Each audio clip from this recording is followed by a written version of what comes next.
Mesdames, Messieurs, bonsoir. Il est 20h sur les antennes de la télé Futur Média. C'est parti pour le sommaire de ce journal. La rencontre Wade Malick Gakou fait couler beaucoup d'encre et de salive. Certains membres du parti de Moustapha Niasse estiment qu'il n'y a pas péril en la demeure puisqu'ils voient en lui leur candidat pour la présidentielle de 2017. Le SUTSAS et le gouvernement à la table des négociations ce lundi. C'est le ministre de la Santé qui l'annonce. Les 500 sages-femmes longtemps annoncées seront également déployées au cours de ce mois de mars. Dakar abrite en ce moment même le sommet continental sur l'enseignement supérieur pour le développement de l'Afrique. L'objectif est de revitaliser l'enseignement supérieur dans le continent noir. Le Sénégal en manque de structures spécialisées dans le système éducatif pour les sourds et malentendants, idem pour leur droit à l'information. La Commission nationale pour l'UNESCO veut rectifier le tir. Et puis en sport, nous reviendrons sur la journée d'hier du championnat d'Afrique des U20 à Caroline Faye. Les Lionceaux, eux, dos au mur, rencontrent la Côte d'Ivoire demain. Voilà le sommaire de ce journal. Les développements, c'est dans un instant.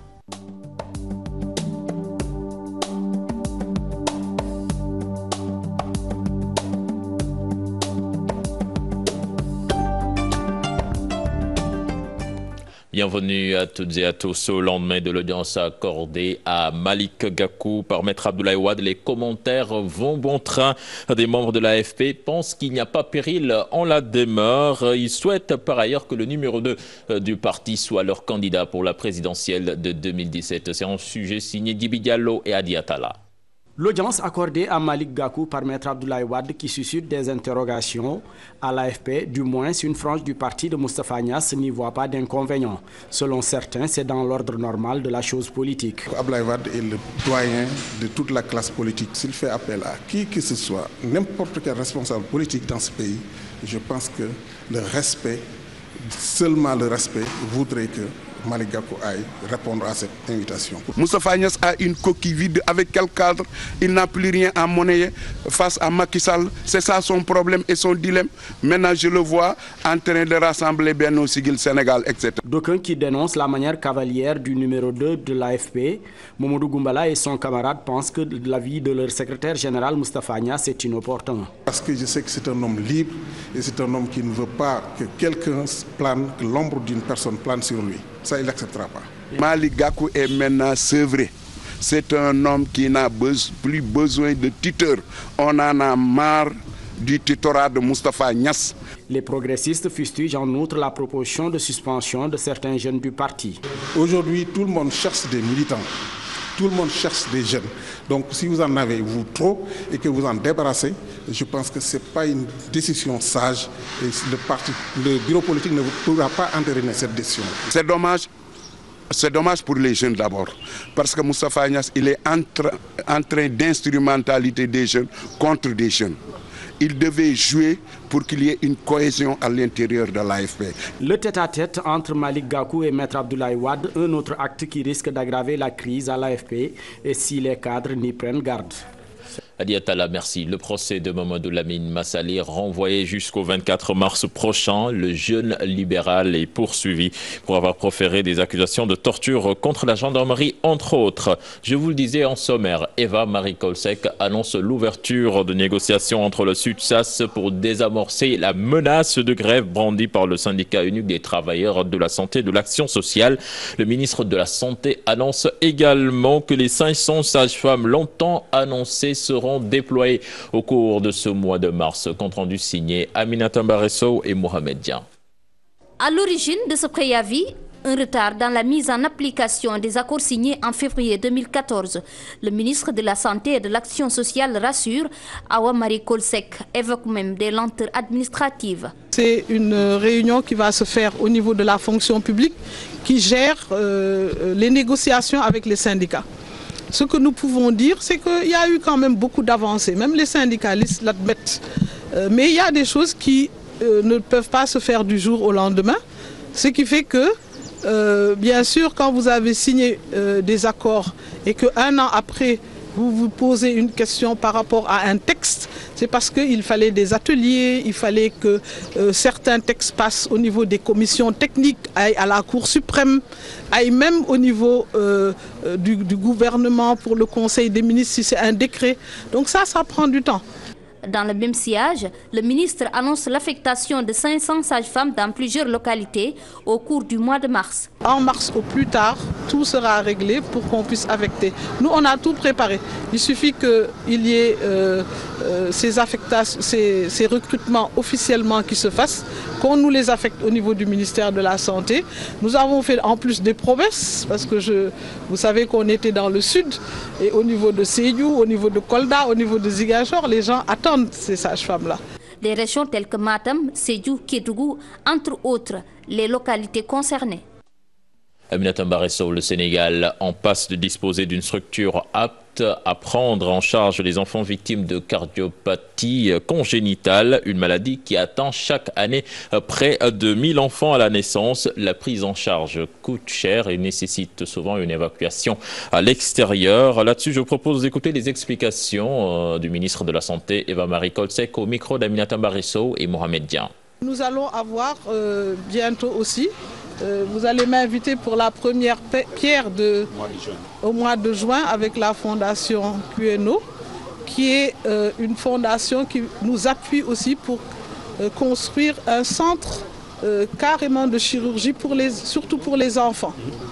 Et donc on va pouvoir avoir ici une grande structure. Et je crois que vraiment le professeur Ndiaye et son équipe, ce sont des personnes qui vont se sentir beaucoup mieux parce que mieux appuyées et avec et les structures et le matériel qu'il faut pour opérer encore plus de personnes et opérer encore plus d'enfants. Santé toujours, l'USAID au chevet de la pharmacie nationale d'approvisionnement. L'ONG a mis à sa disposition un camion isotherme des médicaments, entre autres, un don évalué à plus d'1 milliard de francs CFA. La cérémonie a eu lieu ce matin au ministère de la Santé et de l'Action sociale. Là-dessus, je propose d'écouter le docteur Annette Seck-Ndiaye au micro d'Aminata Mbaresso et Mohamed Dian. Cette mission tourne autour de 3 activités principales qui sont l'approvisionnement, le stockage et la distribution.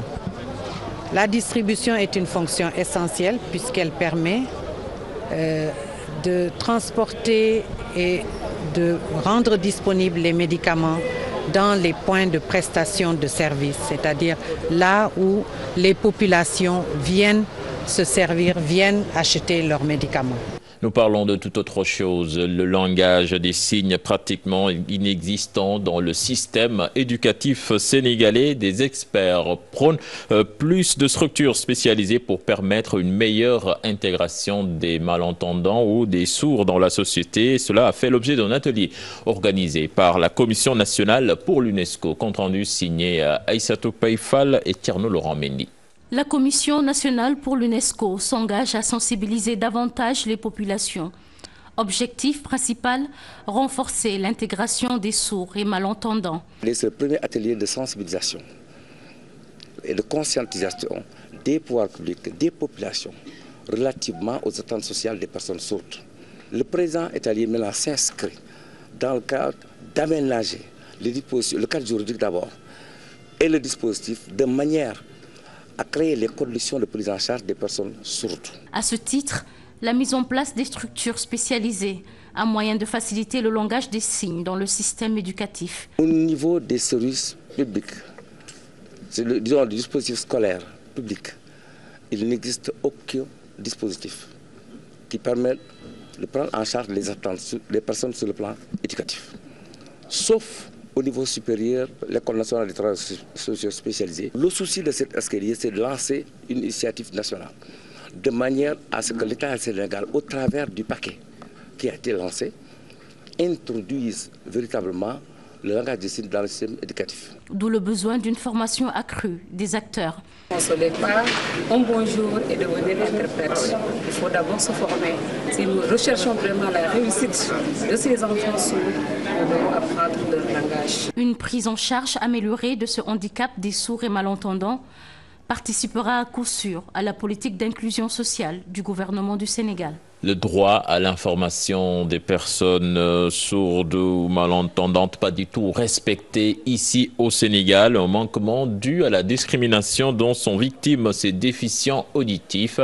Le directeur de la rédaction de la 2STV souhaite une rupture dans le fonctionnement des médias. Il a rencontré nos reporters Fatima Ba et Djibi Diallo.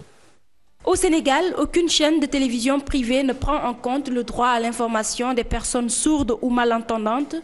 Un homme utilisant le langage des signes pour s'adresser à ces déficients auditifs ne se voit que sur la RTS lors des grands événements. Les raisons de ce manquement sont nombreuses. On a tendance à marginaliser les personnes qui sont atteintes de handicap physique, que ce soit mentalement, que ce soit physiquement. Donc, cela doit tenir de ce fait-là.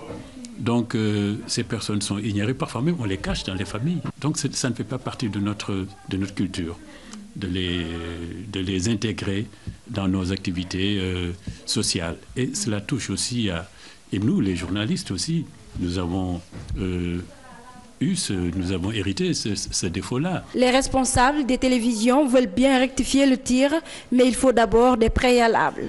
L'aspect technique de la question, c'est que il faut des gens formés pour pouvoir, en langage des signes, traduire ce que dit le journaliste ou la personne qui parle. Alors, a-t-on assez de personnes qui peuvent faire ce travail-là? La volonté, ce serait d'aller vers ça, vers leur intégration totale. Ce ne sera pas facile, ce sera long, mais l'idéal, c'est que tous les citoyens aient les mêmes droits, le droit à l'information. L'UNESCO a initié une rencontre pour davantage renforcer les capacités d'intégration de ces personnes qui ne doivent pas être exclues des médias de l'audiovisuel. Je vous le disais en sommaire, le sommet continental sur l'enseignement supérieur s'est ouvert à Dakar et se poursuit jusqu'au 12 mars prochain. Objectif, revitaliser l'enseignement supérieur pour le développement du continent noir. Plusieurs recteurs d'universités de l'Afrique et des représentants de gouvernement prennent part à la rencontre. Un sommet rehaussé par la présence de Kofi Annan, l'ancien secrétaire général de l'ONU, et du président Sall, également compte rendu signé Thierno Laurent Mendy et Ibrahima Kane. Comment revitaliser l'enseignement supérieur en Afrique pour aspirer au développement? Une question auquel ces acteurs de l'éducation doivent se pencher 2 jours durant. L'ouverture du sommet est présidée par le président sénégalais qui, à l'entame de son propos, revient sur l'importance de l'éducation et de la formation, un impératif de premier ordre aux yeux de Macky Sall. C'est par la maîtrise du savoir et du savoir-faire, par l'appropriation de la science et de la technologie que nous pourrons relever tous les autres défis du développement. L'éducation et la formation réunies forment le socle le plus durable pour asseoir les bases du développement et du bien-être des peuples. Pour le chef de l'État sénégalais, la problématique réside dans la gouvernance de nos universités, un défi qu'il faut relever à tout prix. Quel type d'université nous voulons avoir, et en répondant à cette question, nous répondrons en même temps à la question de la gouvernance. Si nous voulons des universités ouvertes sur la société, dont les produits sont immédiatement employables, qui peuvent répondre aux problèmes, aux défis posés à l'économie, à la société, à la culture, nous devons réfléchir au système de gouvernance. Après l'ouverture, les travaux du sommet se tiennent demain et jeudi. Les conclusions seront adoptées par les pays qui ont pris part à cette rencontre. Et puis les femmes de Diourbel en quête de financement et de formation également. Elles ont exprimé leur besoin de retourner vers l'agriculture. Mbenda Gueye, présidente de l'Alliance des femmes de Diourbel, s'en explique au micro de Tala Samb et Mohamed Jodiopa. C'est une situation catastrophique, si je peux dire, si je peux m'exprimer comme ça, puisque les femmes sont très débrouillardes, mais il n'y a pas de moyens. Vraiment, nous sollicitons à la direction de la formation professionnelle de nous venir en aide. Nous avons besoin de formation en métier, ensuite gestion de crédit, avant les financements. Puisque avant de financer une personne, il faut que cette personne-là ficelle une étude de projet bien maîtrisée. Pour qu'une fois le décaissement des financements, pour qu'on puisse s'orienter et aller travailler, faire des activités génératrices de revenus pour faciliter les remboursements. Puisqu'il faut qu'on rembourse. Retour à Dakar avec la vente de légumes qui prospère aux Almadies et à Ngor, même avec des prix beaucoup plus chers que dans les grandes surfaces. Le seul souci de ces vendeuses, c'est l'implantation des supermarchés à côté, de plus en plus nombreux. C'est un reportage signé à Maïmouna Ndiaye et Modou Diop. Dieynaba Badji, Maguette Diop, deux femmes, toutes vendeuses de légumes. Chaque matin, elles quittent la banlieue dakaroise pour écouler leurs produits ici à Ngor. Elles ont de fidèles clients. 6 h du matin, nous nous levons très tôt à 6 h du matin pour nous ravitailler au marché. Nos clients habitent un peu partout, Ngor, Almadies et dans les environs. Nous essayons de faire le maximum de bénéfices. Nous vendons aux domestiques et même aux grands patrons. En s'installant dans ce quartier huppé de Dakar, ces vendeuses de légumes vendent plus cher que leurs collègues des grands marchés. Certes, c'est plus cher, c'est parce que ce sont des légumes très frais. Nous ne vendons que par kilo. Les kilos de concombre se vendent à 1000 francs, celui de la tomate à 800 francs. Même si les prix sont chers, ces vendeuses soutiennent que leur activité est menacée par les supermarchés qui se multiplient dans la capitale. Souvent, les clients nous interpellent en nous disant que nos prix sont très élevés. Ce qu'ils ne comprennent pas. Les années passent, ces vendeuses ont réussi à s'imposer dans la commune de Ngor-Almadies. Actuellement, elles vendent aussi des fruits et font de la livraison dans les grands restaurants.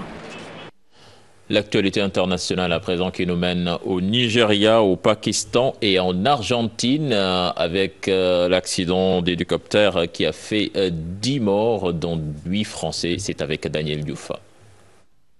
D'abord, Maïdougouri au Nigeria où une explosion fait 6 morts au moins ce mardi peu après 16 h, heure locale. Il s'agit d'une attaque suicide commise par une femme. Elle est intervenue au moment où beaucoup de monde attendait de prendre un taxi. Toute une nation sous le choc, 10 personnes dont 8 Français qui périssent en Argentine dans une collision entre 2 hélicoptères en plein vol lors du tournage du nouveau jeu d'aventure de TF1 intitulé Dropped. L'accident s'est produit dans une région du nord-ouest de l'Argentine. Des sportifs français de renom parmi lesquels la navigatrice Florence Artaud participait au tournage. Autres participants, le nageur Alain Bernard, la cycliste Janine Longo, le footballeur Sylvain Wiltord ou encore le patineur Philippe Candelero, tous indemnes. Le Pakistan a complètement levé son moratoire sur la peine de mort en vigueur depuis 2008, une mesure aussitôt critiquée par les défenseurs des droits de l'homme. Un millier de prisonniers croupissent dans les geôles pakistanaises. Ils pourraient bien être prochainement exécutés.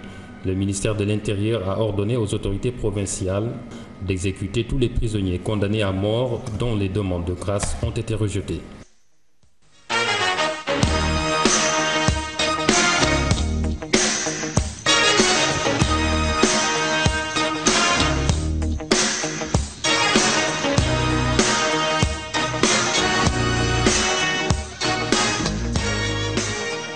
La page des sports dominée par le championnat d'Afrique des U20, battu par le Nigeria 3-1 en match d'ouverture. Les Lionceaux dos au mur et obligés de faire un bon résultat face à la Côte d'Ivoire. Pour le journaliste Pape Lamindour, le journaliste de Walf Sport, il appelle l'équipe à ne pas verser dans la précipitation. Je vous propose de l'écouter au micro de Pape Cherdiak. Si vous voyez très bien dans ce match-là, le Sénégal a pris 3 buts.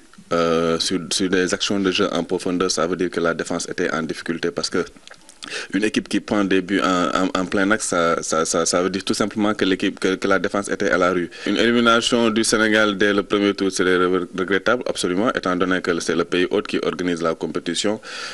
Avant même d'entrer dans ce championnat d'Afrique-là, les objectifs étaient clairement fixés, c'est-à-dire c'était les demi-finales pour décrocher un ticket pour aller au mondial des U20. C'est un match couperet qu'on va jouer contre la Côte d'Ivoire. Comment l'aborder? Il ne faut pas également que les joueurs se mettent la pression qu'ils doivent coûte que coûte gagner ce match-là. Il faut essayer d'être très concentré sur son sujet. Cette fois-ci, il faut être très lucide. La première journée dans le groupe B s'est déroulée hier à Mour avec la victoire du Ghana 2-0 devant l'Afrique du Sud et puis le Mali qui bat la Zambie 1-0. Deux rencontres qui se sont déroulées devant de nombreux agents recruteurs, parmi lesquels on peut citer l'ancien entraîneur de Marseille, José Anigo, Pape Farani. Deux rencontres étaient au programme dans la poule B au stade Caroline Faye de Mbour.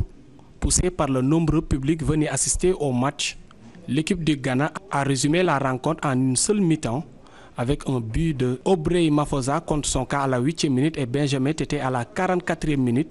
Ils ont dominé littéralement les Sud-Africains qui ont longtemps joué en infériorité numérique depuis le début de la seconde période. Les Ghanéens ont tenu le rang de favoris dans cette poule.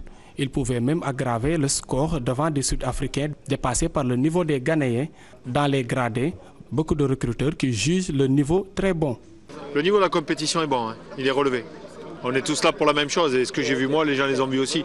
Après, c'est une bataille féroce entre les clubs européens pour le joueur qu'on a tous vu ou les joueurs qu'on a vus. Hein. Mais vous avez vu le nombre de recruteurs qu'il y a, des Italiens, des Espagnols, des Français, des Anglais. On est tous là pour chercher la même chose et voilà, on voit tous les mêmes choses. Dans l'autre rencontre, le Mali, boosté par le titre des U20 au Niger, a battu difficilement la Zambie par 1-0, but marqué à la 75e minute par Alassane Diallo sur un coup franc joué à 3. Malgré la riposte des Chipolopolo, les Aiglons ont pu garder ce but d'avance. Pape Farani, entre difficultés à se procurer une accréditation et le manque d'intérêt des populations pour la couverture médiatique de cette compétition, les journalistes sénégalais donc sont confrontés à de sérieux problèmes. Néanmoins, ils tentent tant bien que mal de trouver des moyens pour informer leurs lecteurs ou téléspectateurs. C'est un reportage signé Pape Cherdiak et Tierno Laurent Mendy. La couverture du championnat d'Afrique des Nations de football U20, pas de tout repos pour les journalistes sénégalais.